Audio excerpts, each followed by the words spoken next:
Hello student, welcome to my channel Ajab Gajab English. और आज का हमारा टॉपिक ऑफ डिस्कशन है one of the poem from CBSE grade 10th first flight book and the name of the poem is fire and ice and which is composed बाय Robert Frost. Before giving you line to line explanation, let's discuss about poet first.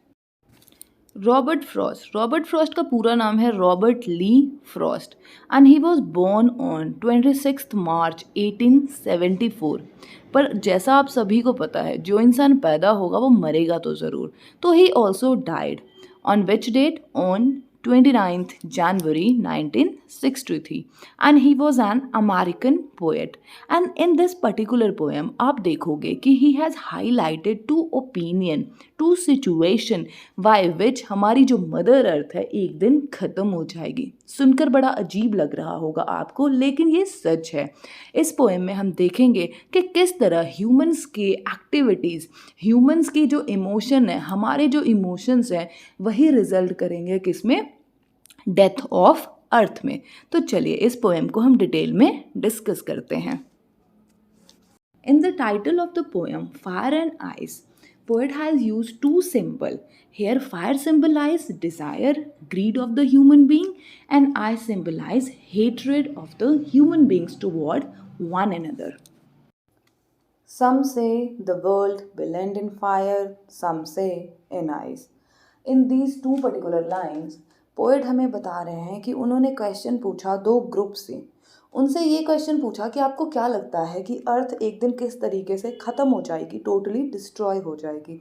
तो कई लोगों ने ये opinion दिया कि जो human being की डिज़ायर है, फायर हेयर सिंबलाइज डिज़ायर ना, तो जो ह्यूमन बीइंग्स की डिज़ायर है, ग्रीड है, वो एक दिन इतनी ज़्यादा बढ़ जाएगी कि हमारी अर्थ जो है वो पूरी तरह से ख़त्म हो जाएगी, डिस्ट्रॉय हो जाएगी.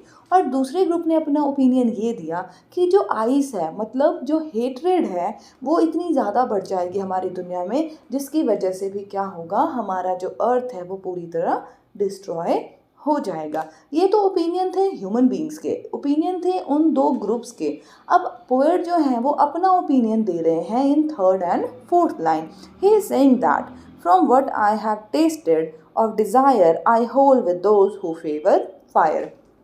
पोएट ये कह रहे हैं कि जितने करीब से मैंने डिज़ायर को देखा है, लोगों की ग्रीड को देखा है, लोगों को समझा है कि किस तरीके से हर कोई सिर्फ चीज़ें इकट्ठे करने के लिए लगा हुआ है, कोई भी अपनी लाइफ में सेटिस्फाइड नहीं है. तो इस वजह से पोएट क्या कह रहे हैं कि मैं उन लोगों के साथ हूँ, उस ग्रुप के साथ हूँ जो ये कहते हैं कि जो हमारी अर्थ है वो एक दिन किसकी वजह से ख़त्म हो जाएगी, हमारी डिज़ायर्स की वजह से ख़त्म हो जाएगी, हमारे ग्रीड की वजह से ख़त्म हो जाएगी. आपको मैं एक बहुत इजी एग्जांपल देती हूँ जिससे आपको इस चीज़ को समझने में बहुत आसानी होगी कि डिज़ायर है क्या. पहले क्या होता था कि एक फैमिली होती थी, 10 मेंबर्स होते थे उस फैमिली में, ठीक है, और उनके पास एक घर होता था, 2 रूम होते थे, बहुत है, and they are very happy and satisfied, they live together.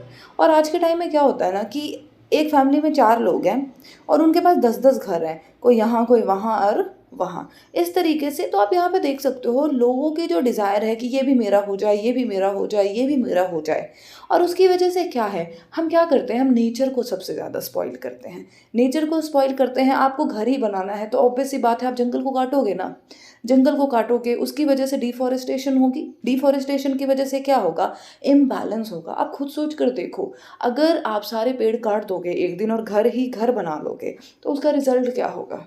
उसका रिजल्ट ये होगा कि आपको ऑक्सीजन नहीं मिलेगी. ऑक्सीजन नहीं मिलेगी तो आप नेचुरली है कि मर ही जाओगे ना. हम क्या करते हैं, फैक्ट्रीज लगाते हैं, ठीक है, फैक्ट्रीज का जितना भी वाटर वेस्ट है वो क्या करते हैं, नदियों में डाल देते हैं. डालते हैं कि नहीं डालते हैं. उससे क्या हो रहा है, एक्वाटिक एनिमल्स मर रहे हैं, पानी जो है वो आज पीने लायक कहीं भी नहीं मिल रहा है. उसका रिजल्ट कहीं ना कहीं हमें भी तो भुगतना पड़ रहा है ना, ह्यूमन बींग्स को भी तो भुगतना पड़ रहा है कि हमें पीने का पानी नहीं मिल रहा है. इस वजह से होगा क्या, मतलब क्या हुआ इसका, कि जब हमारी डिज़ायर्स है वो इतनी ज़्यादा बढ़ती जा रही है ना, और जिसकी वजह से क्या होगा, ऑब्वियस सी बात है नेचर इम्बैलेंस होगा. इफ़ नेचर इम्बैलेंसेस तो फिर उसका रिजल्ट क्या होगा कि अर्थ पे कोई भी सर्वाइव नहीं करेगा, कोई भी लिविंग बीइंग जो है वो सर्वाइव नहीं करेगा। तो इस वजह से जो पोएट है वो ये कहता है कि जितने करीब से मैंने डिज़ायर को देखा है, लोगों की इच्छाओं को बढ़ते हुए देखा है ना, तो मैं तो इस चीज़ के फेवर में हूँ कि जो डिज़ायर है वही कहीं ना कहीं रिस्पॉन्सिबल होगी किसके, अर्थ के एंड के लिए। Stanza 2. But if it had to perish twice, I think I know enough of hate to say that for distraction eyes is also great and would suffice. Perish का मतलब क्या होता है? To die. And suffice का मतलब क्या होता है? Sufficient. In this stanza, poet is talking about the second opinion. See the stanza's first line, but if it had.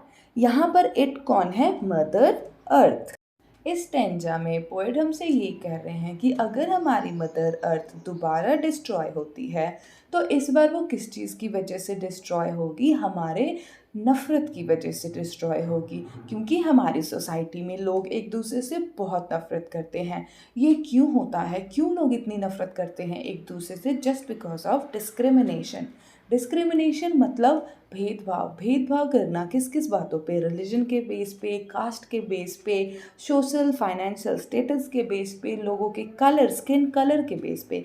और इसकी वजह से क्या है, लोग एक दूसरे से बहुत ज़्यादा नफरत करते हैं और इसकी वजह से लोग एक दूसरे को खुश देखना नहीं चाहते हैं, एक दूसरे को ज़िंदा देखना नहीं चाहते हैं। तो पोएट ये कहना चाहते हैं कि हमारे अर्थ पर डिस्क्रिमिनेशन की वजह से एक दिन इतनी ज़्यादा नफरत बढ़ जाएगी कि लोग एक दूसरे को मार देंगे, एक दूसरे का मर्डर कर देंगे और जिसकी वजह से क्या होगा, अर्थ जो है वो फिर से डिस्ट्रॉय हो जाएगी। तो in this particular poem we have seen two opinion about ending of अर्थ।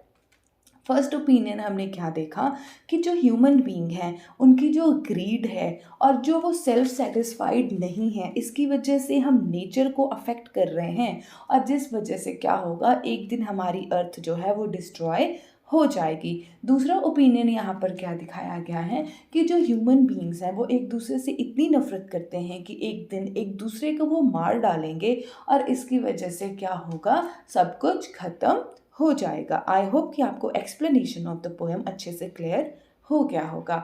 चलिए अब हम डिस्कस करते हैं literary devices which are used in the poem. चलिए तो डिस्कस करते हैं हम rhyme scheme of the stanza. तो अगर आप इस फर्स्ट लाइन में देखोगे जो लास्ट वर्ड है वो क्या है, फायर, तो उसको आप ए लिख लो। सेकेंड लाइन का लास्ट वर्ड क्या है, आइस, उसको आप बी लिख लो। अब देखो जो थर्ड लाइन का लास्ट वर्ड है वो क्या है, डिज़ायर, और फोर्थ लाइन का लास्ट वर्ड क्या है, फायर। तो डिज़ायर और फायर ये आपस में क्या कर रहे हैं, राइम कर रहे हैं। तो इसकी वजह से थर्ड लाइन जो होगी वो क्या है, A, and fourth line is also A. तो rhyme scheme of the stanza is A B A. Our next literary device in this stanza is alliteration. Alliteration क्या होता है, जब दो consecutive words होते हैं और word का पहला जो अल्फ़ाबेट है अगर वो consonant sound है तो उसे हम क्या कहते हैं, alliteration. See here in the word some, say. Some and say दोनों कॉन्सिक्यूटिव वर्ड हैं, एक दूसरे के बाद आ रहे हैं और जो पहला अल्फ़ाबेट है दोनों का वो क्या है, स है। तो यहाँ पे क्या यूज़ किया गया है, एलिट्रेशन यूज़ किया गया है। See here in the last line, two consecutive words are there, favor, fire, and see the first alphabet of both the letter is first sound, consonant first sound. So here also alliteration is used. Next literary device used in this stanza is anaphora. Anaphora क्या होता है, when two consecutive lines start with the same word. Here you can see that first line start with the word some say and second line also start with the same word some say. So here anaphora is used.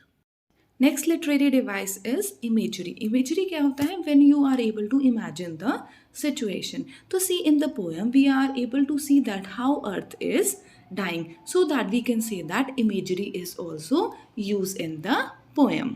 Next literary device is personification. Personification क्या होता है, जब हम किसी भी चीज़ को human beings की तरह ट्रीट करते हैं, ह्यूमन बींग्स के कैरेक्टरिस्टिक्स दे देते हैं। तो हेयर वी हैव पर्सोनिफाई अर्थ। तो अर्थ को हमने ये कह रहे हैं कि जिस तरह ह्यूमन बींग्स मर जाते हैं उसी तरह अर्थ भी यहाँ पर मर रही है। तो we have personified earth here. चलिए अब हम डिस्कस करते हैं सेकेंड स्टेंजा की राइम स्कीम को।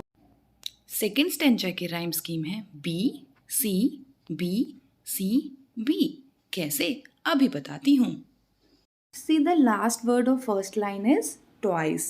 Last word of third line is eyes. And last word of fifth line is suffice. ये तीनों आपस में राइम कर रहे हैं। और हमने आइस के लिए कौन सा वर्ड कंसिडर करा था? B word. तो इन सभी को आप नेम दे दो बी। यहाँ पर एक नया साउंड है हेट और ग्रेट, ये आपस में राइम कर रहे हैं, तो इसको आप नेम दे दो सी का। So the rhyme scheme of present stanza is B, C, B, C, B. I hope कि आपको rhyme scheme निकालना अच्छे से आ गया होगा। Next literary device is enjambment. Enjambment क्या होता है? जब एक सेंटेंस 2 से 3 लाइनों में कंटिन्यू करता है बिना पंक्चुएशन मार्क के, तो उसे हम एंजाममेंट बोलते हैं। Hear carefully. I think I know enough of hate to say that for distraction eyes is also great and would suffice. यहाँ पे एक ही सेंटेंस 4 लाइनों में कंटिन्यू किया है बिना किसी पंक्चुएशन मार्क के, इस वजह से हम बोल सकते हैं कि यहाँ पे कौन सा लिटरेरी डिवाइस यूज़ किया गया है? एंजाममेंट। आई होप कि आपको पोएम की एक्सप्लेनेशन और सारे लिटरेरी डिवाइस अच्छे से क्लियर हो गए हों। अगर आपको मेरी वीडियो अच्छी लगे और लगे कि आपने आज यहाँ से कुछ सीखा, तो मेरे चैनल को लाइक कीजिएगा, शेयर कीजिएगा और सब्सक्राइब ज़रूर कीजिएगा। Thank you so much.